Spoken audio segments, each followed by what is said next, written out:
వెంకటేశ్వర స్వామి వారి ఆ యొక్క మహానుభావుని అదేవిధంగా ఆయన యొక్క ప్రసాదాలను మలినం చేయాలని ఆంధ్ర రాష్ట్ర ప్రజలందరినీ కూడాను అల్లకల్లోలం చేయాలని ప్రతిపక్షాలను లేకుండా చేయాలని ఒక కులాన్ని మతాలను రెచ్చగొట్టి చేసి ఈరోజు మత కలహాలు సృష్టించాలని సాక్షాత్తు శ్రీ వెంకటేశ్వర స్వామికి ఈ రాష్ట్ర చరిత్రలో ఎవరు కూడాను తండ్రి కొడుకులు ఆశీర్వాదం గాని ఎవరికి కూడా లేదు. కేవలం వైఎస్ రాజశేఖర రెడ్డి గారికి వారి కుమారుడు జగన్మోహన్ రెడ్డికి మాత్రమే చెరి 5 సంవత్సరాలు ఆ శ్రీ వెంకటేశ్వర స్వామికి పట్టు వస్త్రాలు సమర్పించేటువంటి ఆ యొక్క అదృష్టం ఆ యొక్క కలియుగ దైవం కల్పించాడు.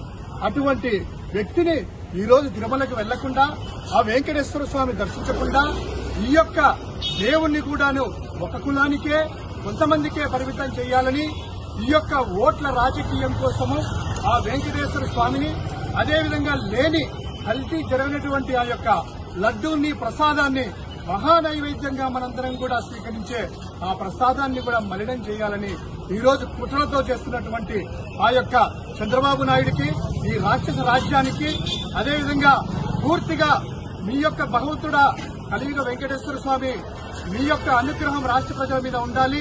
ఈ యొక్క తప్పులను కేవలము ఆ తప్పు చేసినటువంటి కూటమి నాయకులకు మాత్రమే తగలాలని ఈ రాష్ట్ర ప్రజలందరూ కూడా సుభిక్షంతో ఉండాలని ఈరోజు ఈ యొక్క తొలనికొండ పాతూరు తాడేపల్లి సంబంధించినటువంటి వైఎస్ఆర్సీపీ కాంగ్రెస్ పార్టీ నాయకులందరూ కూడా ఈరోజు ఆ శ్రీ వెంకటేశ్వర స్వామి దర్శించుకుని ఆ పాప పరిహారాన్ని చేయాలనేటువంటిది భగవంతుని కోరుకుంటున్నాము. ఓం నమో వెంకటేశాయ నమః. గోవింద గోవింద.